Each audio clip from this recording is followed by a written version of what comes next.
Hello दोस्तों, नमस्कार। बात कर लेते हैं आज की दिन भर की सारी बड़ी खबरों की, जहां सबसे पहले आपको बताएंगे इजराइल अमेरिका का ईरान के साथ वॉर के बीच अब पाकिस्तान को लेकर नई जंग की आहट की बड़ी खबर। पाकिस्तान के इस्लामाबाद में हुआ ड्रोन अटैक, एयर स्पेस किया गया बंद, आसमान में चक्कर काट रहे एयरफोर्स के विमान। सबसे बड़ी खबर यह निकल कर अभी सामने आ रही है दोस्तों। सबसे पहले आपको बताएंगे, साथ ही साथ बताएंगे भारतीय एलपीजी टैंकरों के लिए खुल गया स्ट्रेट ऑफ हॉर्मुज का रास्ता, खत्म होगी गैस की किल्लत। ईरान ने हॉर्मुज के रास्ते 2 एलपीजी जहाजों को भारत जाने की दे दी इजाजत। दोस्तों बताएंगे उसने भारत को बताया था दोस्त, और बाद में एलपीजी से लदे 2 जहाजों को दे दी अनुमति। तो वहीं आपको बताएंगे आखिर ईरान इजराइल युद्ध के बीच कांडला पोर्ट क्यों बन गया इतना खास कि 3 दिनों में पहुंचने वाले हैं 22 जहाज। ईरान इजराइल युद्ध के बीच कांडला पोर्ट बना संकट मोचन दोस्तों। 72 घंटे में 22 जहाज पहुंचने वाले हैं। क्या है इसकी जानकारी? साथ ही अमेरिका ने रखा बहुत बड़ा इनाम, मौजूदा खामने की खबर दो और ले जाओ $1 करोड़ का अमाउंट। जी हाँ दोस्तों, अमेरिका ने ईरान के टॉप लीडर्स पर रख दिया बहुत बड़ा इनाम। क्यों किया उसने ऐसा? साथ ही हॉर्मुज में अमेरिका ने तैनात कर दी बहुत बड़ी सेना।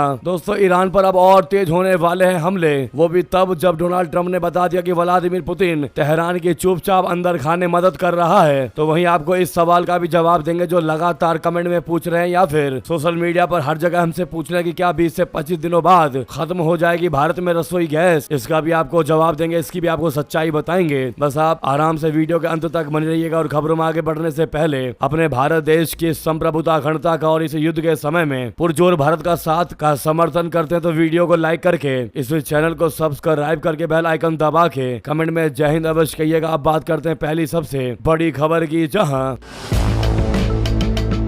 अफगानिस्तान की तालिबान आर्मी ने कथित तौर पर पाकिस्तान की राजधानी इस्लामाबाद में ड्रोन अटैक किया है। अफगान सेना के शुक्रवार के ड्रोन हमले के बाद इस्लामाबाद हवाई अड्डा को बंद करना पड़ा है। इस्लामाबाद स्थित हवाई अड्डे पर ड्रोन अटैक के बाद कई घंटे के लिए उड़ान सेवा ठप हो गई। पाकिस्तान को हमले के बाद अपना एयर स्पेस बंद करना पड़ा। हालांकि शुक्रवार रात करीब 9 बजे एयरपोर्ट अथॉरिटी ने फ्लाइट फिर से शुरू होने की जानकारी दी है। ये घटनाक्रम अफगानिस्तान और पाकिस्तान के बीच तनाव और ज्यादा बढ़ा सकता है, एक नया युद्ध छिड़ सकता है। दोस्तों दोनों पक्षों में बीते महीने से लगातार झड़पें देखने को मिल रही हैं। आपको बता दें, हुर्रियत रेडियो ने कहा कि पाकिस्तान की राजधानी इस्लामाबाद के अलावा आसपास के इलाकों में भी शुक्रवार को ड्रोन गिरने और धमाकों की खबरें सामने आई हैं। इस्लामाबाद के महत्वपूर्ण क्षेत्रों फैजाबाद और I-8 इलाके में 2 ड्रोन गिरने की पुष्टि हुई है। ड्रोन गिरने के बाद धमाकों की आवाजें सुनी गई। इससे कुछ देर के लिए अफरा तफरी मच गई। दोस्तों पाकिस्तान एयरपोर्ट्स अथॉरिटी यानी PAA ने ऑपरेशनल कारणों से उड़ानों का संचालन रोकने का नोटिस जारी किया। अधिकारियों ने बताया कि सुरक्षा और जांच पड़ताल के लिए अधिकारियों ने कई घंटों तक आसमान को बंद रखा। एयरपोर्ट के आसपास ड्रोन देखे जाने, कुछ इलाकों में ड्रोन गिरने के बाद ये किया गया। दोस्तों ये हमले या अटैक इतना जोरदार था कि इमारत के शीशे तक टूट गए। साथ ही मरगला हिल्स इलाके में जहाँ पहाड़ी पर आग के धुएं की तस्वीर सामने आई है तो मौके पर एक गिरा हुआ ड्रोन भी मिला है दोस्तों, जो आप ये सामने देख पा रहे हैं तस्वीर में। फिलहाल अफगान सेना ने हमले की जिम्मेदारी नहीं ली है, लेकिन अफगान तालिबान के आधिकारिक चैनल अल मिर्जाद ने फैजाबाद में अफगान सेना द्वारा ड्रोन हमले की पुष्टि की। अफगान मीडिया का दावा है कि हमजा कैंप को ड्रोन स्ट्राइक से निशाना बनाया गया है। इस्लामाबाद के फैजाबाद इलाके में ISI का हमजा कैंप स्थित है।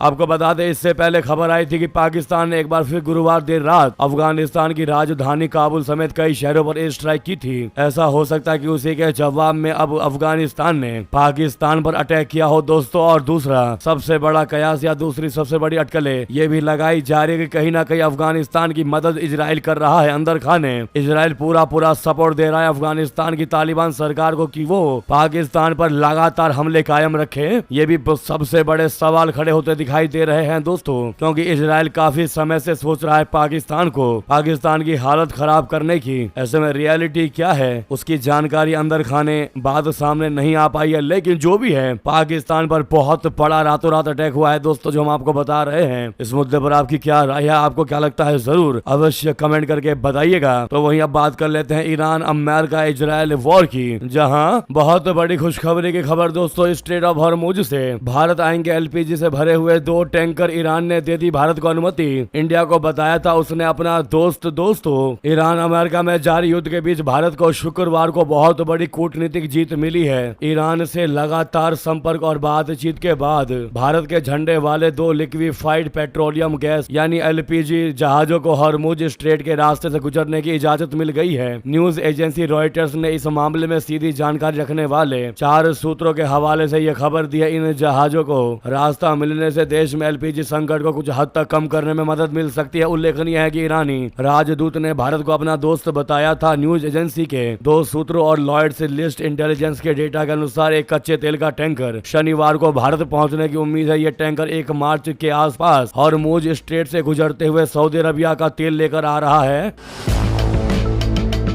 इससे पहले हॉर्मुज स्ट्रेट के पास फंसे भारतीय ध्वज वाले 28 जहाजों में से एक जहाज सुरक्षित रूप से रवाना हो गया था। एक वरिष्ठ अधिकारी ने यह जानकारी दी। जहाज रानी मंत्रालय के विशेष सचिव राजेश कुमार सिन्हा ने एक प्रेस वार्ता में बताया कि ओमान से अफ्रीका के लिए गैसोलीन ले जा रहे भारतीय ध्वज वाला तेल टैंकर जग प्रकाश हॉर्मुज जल डमरू मध्य के पूर्व से रवाना हो गया है। अमेरिका व इजराइल द्वारा हमले शुरू करने और ईरान की जवाबी कार्रवाई के दौरान इस क्षेत्र को निशाना बनाए जाने के बाद इस संकरे समुद्री मार्ग में सैकड़ों जहाज फंसे हुए हैं। सिन्हा ने बताया कि भारतीय ध्वज वाले कुल 28 जहाज वहां फंसे हुए थे, जिनमें से 24 हॉर्मुज जलडमरू मध्य के पश्चिम में और 4 पूर्व में फंसे हुए थे। उन्होंने बताया कि पूर्वी तट पर मौजूद 4 जहाजों में से एक जग प्रकाश अब रवाना हो चुका है और यह जहाज अफ्रीका के किसी गंतव्य के लिए ईंधन ले जा रहा है। जहाज ट्रैकिंग वेबसाइटों के मुताबिक जहाज ओमान के सोहार बंदरगाह से गैसोलीन भर रहा था और तंजानिया के तंगा की ओर जा रहा था। यानी कि दोस्तों पश्चिम एशिया में संकट के बीच भारत के लिए बहुत बड़ी खुशखबरी की खबर है कि ईरान ने अपने भारत को दोस्त बताकर स्ट्रेट ऑफ हॉर्मुज से 2 एलपीजी टैंकर ले जाने की भारी अनुमति दे दी। वहीं ईरान इजराइल युद्ध के बीच कांडला पोर्ट बना संकट मोचन। 72 घंटे में पहुंचेंगे 22 जहाज। क्या है जानकारी बता दें। मध्य पूर्व में जारी ईरान इजराइल और अमेरिका के बीच तनाव का असर अब वैश्विक शिपिंग पर भी साफ साफ दिखाई दे रहा है। इस बीच गुजरात का कांडला बंदरगाह अचानक बेहद अहम बन गया है। दोस्तों जानकारी के अनुसार अगले 3 दिनों यानी करीब 72 घंटों के भीतर 22 जहाज कांडला पोर्ट पर पहुंचने वाले हैं। सूत्रों के अनुसार हॉर्मुज स्ट्रेट में बढ़ते खतरे और समुद्री मार्गों में बदलाव की वजह से कई जहाजों का रूट बदला गया है और इसी वजह से ये जहाज अलग अलग समुद्री रूट से होते हुए यहाँ आ सकते हैं। इसी कारण बड़ी संख्या में जहाज अब भारत के कांडला बंदरगाह की ओर रुख कर रहे हैं। आने वाले जहाजों की संख्या में बढ़ोतरी को देखते हुए व्यवस्थाएं मजबूत की गई है। हमले का शिकार जहाज भी कांडला पहुंच सकता है। हॉर्मुज स्ट्रेट में 11 मार्च को हमले का शिकार हुआ थाईलैंड का जहाज मयूरी नारी भी उन जहाजों में शामिल हो सकता है जो कांडला पोर्ट पर आने वाले हैं। इनमें से कुछ जहाज भारत के लिए कच्चा तेल भी लेकर आ सकते हैं। ऐसे में गुजरात के कांडला स्थित दीनदयाल पोर्ट अथॉरिटी ने जानकारी दी है कि आने वाले जहाजों को संभालने के लिए सभी तैयारियां की जा रही हैं। पोर्ट प्रबंधन का कहना है कि समुद्री मार्गों में हुए बदलाव के बावजूद जहाजों को बेहतर सेवाएं देने के लिए सिस्टम पूरे तरीके से तैयार है। दोस्तों उधर बता दे बहुत बड़ी चौंका देने वाली खबर।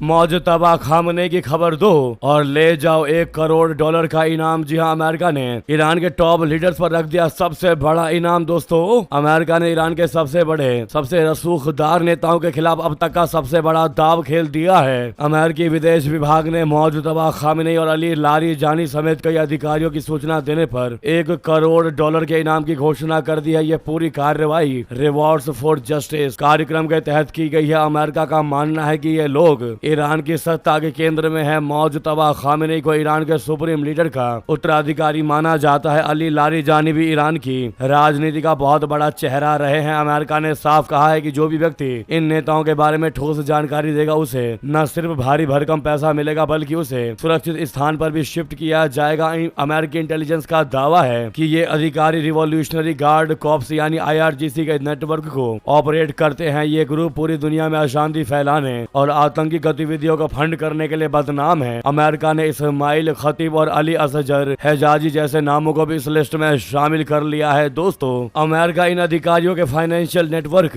और उनके ठिकानों की सटीक जानकारी चाहता है। इससे ईरान की घेराबंदी करना और आसान हो जाएगा। अमेरिका ने भरोसा दिया है कि सूचना देने वाले की पहचान पूरे तरीके से गुप्त रखी जाएगी। मध्य पूर्व में जारी तनाव के बीच दुनिया के कई हिस्सों से एक के बाद एक बड़ी घटनाएं सामने आई है। इराक में फ्रांस का एक सैनिक हमले में मारा गया। वहीं अमेरिका अमेरिका के सबसे बड़े विमान वाहक पोत में आग लगने से दोनों सैनिक घायल हो गए। इसी बीच समुद्र में अमेरिका और ईरान के बीच टकराव की खबरें भी सामने आई हैं। वहीं हॉर्मुज में अमेरिका की बड़ी सैन्य तैनाती, ट्रंप ने 5000 मरीन भेज दिए वहां। अब तक ईरान युद्ध में 13 अमेरिकी सैनिकों की हो चुकी है मौत। दोस्तों आपको बता दें सबसे बड़ी और एक्सक्लूसिव जानकारी जो अभी तक किसी ने नहीं बताया होगा। अमेरिकी राष्ट्रपति डोनाल्ड ट्रंप ने रातों रात मिडल ईस्ट में बढ़ते तनाव के बीच स्ट्रेट ऑफ हॉर्मुज क्षेत्र में करीब 5000 अमेरिकी मरीन सैनिकों को तैनात करने का फैसला ले लिया है। दोस्तों इस कदम से यह आशंका और ज्यादा बढ़ गई है कि अमेरिका जल्द ही जमीन पर भी सैनिक उतार सकता है। जी हां, सही सुना आपने। रिपोर्टों के मुताबिक अमेरिकी रक्षा मंत्री पीट हेगसेथ ने यूनाइटेड स्टेट्स सेंट्रल कमांड के अनुरोध को मंजूरी देते हुए एक मरीन एक्सपेडिशनरी यूनिट भेजने की अनुमति दे दी है। आमतौर पर इस यूनिट में कई युद्धपोत और लगभग 5000 सैनिक शामिल होते हैं। दोस्तों अधिकारियों के अनुसार जापान में तैनात अमेरिकी युद्धपोत यूएसएस त्रिपोली बोले तो एम्फीबियस असॉल्ट शिप अपने साथ मरीन सैनिकों को लेकर मिडल ईस्ट की ओर रवाना हो चुका है। यह जहाज और इसके साथ मौजूद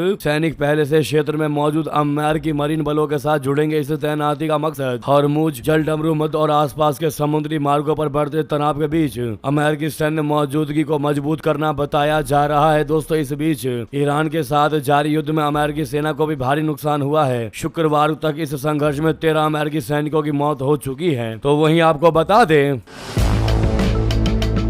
अमेरिका इजराइल के खिलाफ ईरान की मदद कर रहे हैं। रूस के राष्ट्रपति व्लादिमीर पुतिन डोनाल्ड ट्रंप ने जताया ऐसा शक। जी हां, कह दिया इसीलिए ईरान पर और ज्यादा तेज करेंगे हम हमले। ट्रंप ने कहा है कि उनको इस बात का शक है कि रूसी राष्ट्रपति व्लादिमीर पुतिन अमेरिका और इजराइल के खिलाफ चल रहे युद्ध में ईरान की जमकर मदद कर रहे हैं, अंदर खाने मदद कर रहे हैं। ट्रंप ने यह टिप्पणी फॉक्स न्यूज रेडियो को दिए इंटरव्यू में कहा जो शुक्रवार को प्रसारित हुआ। शुक्रवार को प्रसारित इंटरव्यू में ट्रंप ने कहा कि मुझे लगता है कि वो शायद उसकी थोड़ी बहुत मदद कर रहे हैं। हाँ, मेरा ऐसा ही अंदाजा है और शायद उन्हें लगता है कि हम यूक्रेन की मदद कर रहे हैं ना। जानकारी है कि अगले हफ्ते ईरान पर और ज्यादा कहर बरत पाएगा अमेरिका। पेजेस्कियन ने कहा कि देश को तोड़ने की हो रही है कोशिश। ट्रंप ने कहा है कि आने वाले दिनों में अमेरिकी सेना ईरान के ठिकानों पर बहुत बड़े और कड़े हवाई हमले करेगी। ट्रंप ने इंटरव्यू में कहा कि अगले एक हफ्ते में ईरान पर बहुत ही ज्यादा सख्त कार्रवाई की जाएगी। पश्चिम एशिया में जारी युद्ध अब तीसरे हफ्ते में पहुंच चुका है और तनाव लगातार बढ़ता जा रहा है। दोस्तों तो वहीं ईरान के लिए सबसे बड़ी और खुशखबरी वाली खबर यह है कि ईरान से जंग के बीच अमेरिका का बड़ा कदम दक्षिण कोरिया से हटा लिया थार्ड मिसाइल डिफेंस सिस्टम। दोस्तों अमेरिका ने दक्षिण कोरिया से अपना मिसाइल सिस्टम हटाकर मिडिल ईस्ट भेज दिया है। अमेरिका के इस फैसले से दक्षिण कोरिया खुश नहीं है। America terminal high altitude area defence यानी थार्ड सिस्टम के कुछ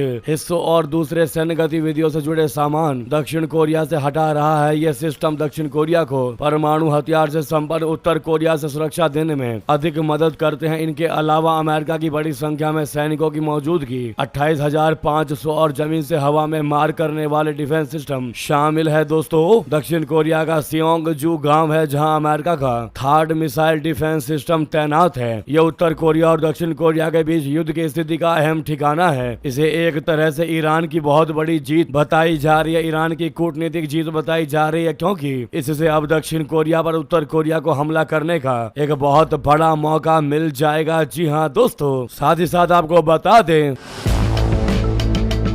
उधर अमेरिका यानी ट्रंप के लिए झटके की बड़ी जानकारी ये भी है कि जर्मनी ने ईरान युद्ध से अपना किनारा कर लिया। मिडल ईस्ट में बढ़ते युद्ध के बीच जर्मनी ने साफ कर दिया है कि वो ईरान के खिलाफ चल रहे संघर्ष का हिस्सा नहीं बनेगा। जर्मन चांसलर फ्रेडरिक मर्ज ने शुक्रवार को नॉर्वे के दौरे के दौरान कहा कि जर्मनी इस युद्ध में शामिल नहीं है और न ही वो इसका हिस्सा बनना चाहता है। नॉर्वे के अंडेनेस शहर में अपने समकक्ष जोनास गहरी स्टोर के साथ संयुक्त प्रेस कॉन्फ्रेंस में मर्ज ने कहा कि जर्मनी इस युद्ध का हिस्सा नहीं है और हम इसका हिस्सा बनना भी नहीं चाहेंगे। उनका यह बयान ऐसे समय में आया है जब अमेरिका और उसके सहयोगी ईरान के खिलाफ सैन्य अभियान चला रहे हैं और पूरे मिडल ईस्ट में तनाव चरम पर पहुंच चुका है। दोस्तों ईरान द्वारा नाटो देशों बोले तो फ्रांस, इटली और तुर्की के सैन्य बेस पर भी अटैक किए गए हैं। इसके बाद इस बात की चर्चा तेज हो गई है कि क्या नाटो देश भी इस युद्ध में कूदेंगे। ऐसा हम क्यों कह रहे हैं आपको बता दें। दरअसल 48 घंटे में 3 नाटो देशों पर ईरान ने बहुत बड़ा अटैक किया। दोस्तों फ्रांस काफी गुस्सा गुस्से में दिखाई दिया और बड़ी बयान बड़ी धमकी जारी कर दी। दोस्तों मिडिल ईस्ट में जारी जंग अब एक ऐसे मोड़ पर पहुंच चुकी है जहां से विश्व युद्ध की आहट सुनाई देने लगी है। पिछले 48 घंटों के भीतर ईरान और उसके सहयोगी मिलिशिया गुटों ने सीधे तौर पर 3 नाटो सदस्य देशों फ्रांस, इटली और तुर्की के सैन्य ठिकानों को तगड़ा निशाना बनाया है और इन हमलों ने न केवल क्षेत्रीय तनाव को चरम पर पहुंचा दिया है बल्कि उत्तरी अटलांटिक संधि संगठन यानी नाटो के इस युद्ध में सीधे तौर पर कूदने की आशंका भी बढ़ा दी है। जानकारी के अनुसार इराक के कुर्दिस्तान क्षेत्र में स्थित सैन्य ठिकानों और तुर्की के एक अहम एयरबेस को मिसाइल और ड्रोन हमलों का निशाना बनाया गया। इन घटनाक्रमों के बाद नाटो देशों की चिंता बढ़ गई है और सुरक्षा व्यवस्था कड़ी कर दी गई है। सबसे गंभीर घटना इराक के इरबिल के पास हुई जहां ईरान समर्थित मिलिशिया के ड्रोन हमले में फ्रांस के एक सैनिक की मौत हो गई। फ्रांसीसी सेना के अनुसार इरबिल से करीब 40 किलोमीटर दूर एक प्रशिक्षण केंद्र में सैनिक कुर्द बलों को ISIS के खिलाफ लड़ाई का प्रशिक्षण दे रहे थे। इसी दौरान वहां पर ड्रोन अटैक हो गया। दोस्तों अब इस मुद्दे पर आपकी क्या राय है जरूर कमेंट करके बताइएगा, लेकिन कमेंट में मेरा भारत महान लिखना बिल्कुल मत भूलिएगा। दोस्तों अगर आप भी ऐसे युद्ध के समय में, संकट के समय में अपने भारत का पुरजोर समर्थन करते हैं तो सबसे पहले सामने लाइक का बटन है, अगर बटन नहीं दबाया है तो लाइक का बटन जरूर दबा दीजिएगा और कमेंट में मेरा भारत महान अवश्य कहिएगा। दोस्तों साथ ही साथ आपको बता दें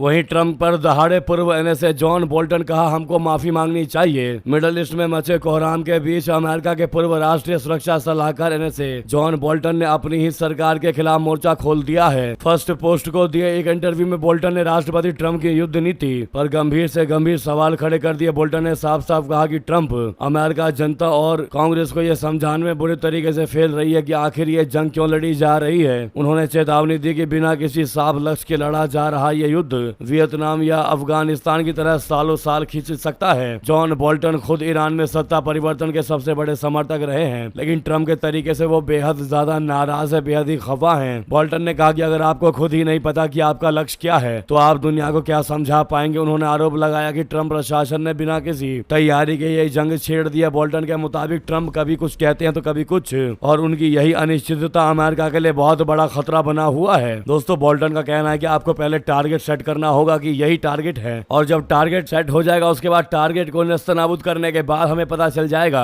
कि अब ये युद्ध खत्म हो गया, वॉर खत्म हो गया और हम विजयी प्राप्त हुए। लेकिन हमें जब यही नहीं पता कि हमारा टारगेट है क्या, हमारा ऑब्जेक्टिव क्या है, तो फिर हम तो बेबुनियाद तरीके से अटैक करते जाएंगे, युद्ध लड़ते जाएंगे, लेकिन हमें पता ही नहीं चलेगा कि हमको युद्ध कब रोकना है। ऐसे तो युद्ध बहुत लंबा खिंच जाएगा। दोस्तों अगर आप भी मानते कि बोल्टन ने जो बातें कही है ट्रंप को लेकर बिल्कुल सही, सटीक और बिल्कुल बुनियादी बातें कही हैं तो ही सेड वेल या ही सेड राइट कमेंट में अवश्य लिख कर बताइएगा। साथ ही साथ उधर आपको बता दें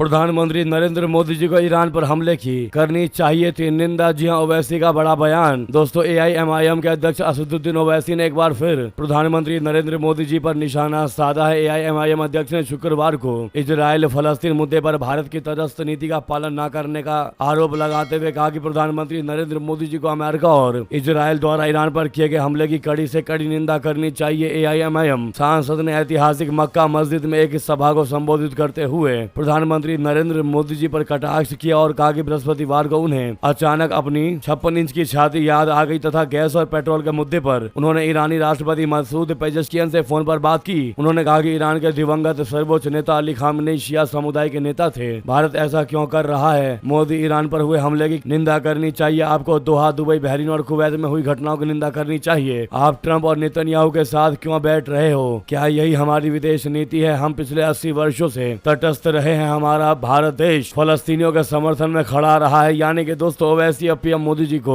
लेकर ये बड़े ज्ञान दे रहा है कि ईरान पर हमले की निंदा करनी चाहिए भारत को, मोदी जी को। आप क्या कहना चाहते हैं इस मुद्दे पर दोस्तों जरूर कमेंट कीजिएगा। साथ ही साथ आपको बता दें इंडिगो ने बढ़ाया फ्यूल सरचार्ज, 14 मार्च से महंगी हो जाएंगी उसकी फ्लाइट की टिकट। दोस्तों भारत की सबसे बड़ी एयरलाइन इंडिगो ने घरेलू और अंतर्राष्ट्रीय उड़ानों पर फ्यूल सरचार्ज लगाने का बड़ा फैसला कर लिया है। ये नया शुल्क 14 मार्च 2026 की रात 12:01 बजे से लागू होगा। कंपनी ने यह कदम ईंधन की कीमतों में तेजी से बढ़ोतरी के कारण उठाया है जो पश्चिम एशिया में चल रहे भू राजनीतिक तनाव की वजह से बढ़ी है। पश्चिम एशिया में बढ़ते तनाव और ईरान से जुड़े संघर्ष के कारण दुनिया भर में कच्चे तेल और विमान ईंधन की कीमतें तेजी से बढ़ी हैं। इंटरनेशनल एयर ट्रांसपोर्ट एसोसिएशन यानी IATA के जेट फ्यूल मॉनिटर के मुताबिक इस क्षेत्र में जेट फ्यूल की कीमतें 85% से भी ज्यादा बढ़ गई हैं। चूंकि एविएशन टर्बाइन फ्यूल यानी ATF एयरलाइंस के लिए सबसे बड़ा ऑपरेटिंग खर्च होता है, इसलिए इसकी कीमत बढ़ने का साफ साफ सीधा असर एयरलाइंस की लागत पर पड़ता दिखाई दे रहा है दोस्तों। घरेलू और अंतर्राष्ट्रीय उड़ानों पर कितना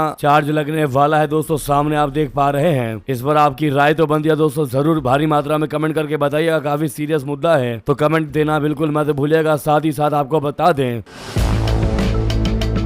दिग्विजय सिंह ने बीजेपी सांसद की कर दी तारीफ, कह दिया ओम बिरला से अच्छे स्पीकर आप होंगे। जी हां, संसद परिसर में जगदम्बिका पाल से बोले दिग्विजय सिंह, ओम बिरला की जगह आपको स्पीकर होना चाहिए क्योंकि आप बेहतर स्पीकर होंगे। दोस्तों, संसद का बजट सत्र के दूसरे चरण काफी हंगामेदार हो रहा है। लोकसभा में शुक्रवार को प्रश्नकाल की शुरुआत के साथ ही विपक्ष की तरफ से जमकर हंगामा किया गया। राहुल गांधी समेत विपक्षी सांसद की मांग है कि सभी निलंबित की वापसी की जाए। वहीं लोकसभा स्पीकर ओम बिरला ने कहा कि सदन की मेजों पर चढ़ोगे तो यही एक्शन होगा। इन सब घटनाक्रम के बीच दिग्विजय सिंह जी और जगदम्बिका पाल की बातचीत का वीडियो तेजी से वायरल हो रहा है। लोकसभा के स्थगन के बाद सभी नेता संसद के बाहर आ गए थे। इसी दौरान मध्य प्रदेश के पूर्व मुख्यमंत्री दिग्विजय सिंह और बीजेपी नेता जगदम्बिका पाल बातचीत कर रहे थे। इसमें उन दोनों नेताओं के बीच सदन को लेकर चर्चा हो रही थी। इसी दौरान दिग्विजय सिंह ने पाल से कहा कि ओम बिरला की जगह आपको स्पीकर होना चाहिए। दिग्विजय की इस बात पर जगदम्बिका पाल हाथ जोड़ते नजर आए, जबकि वहां मौजूद अन्य नेताओं ने दिग्विजय सिंह की बात का समर्थन किया। जगदम्बिका पाल ने हंसते हुए कहा कि यही राजनीति करके चले गए आप, जबकि दिग्विजय ने कहा कि मैं आपसे राजनीति नहीं करूंगा क्योंकि आप मेरे भाई हैं, हम एक साथ रहे हैं, कुछ नहीं सब चलता है, कोई आगे तो कोई पीछे हो जाता है। वहीं अब आपके सवाल को लेते हैं दोस्तों, क्या 20 से 25 दिनों के भीतर खत्म हो जाएगा भारत में रसोई गैस एलपीजी सिलेंडर? एलपीजी के भंडार का असल सच क्या है आपको बता दे दोस्तों, बहुत बड़ी जानकारी।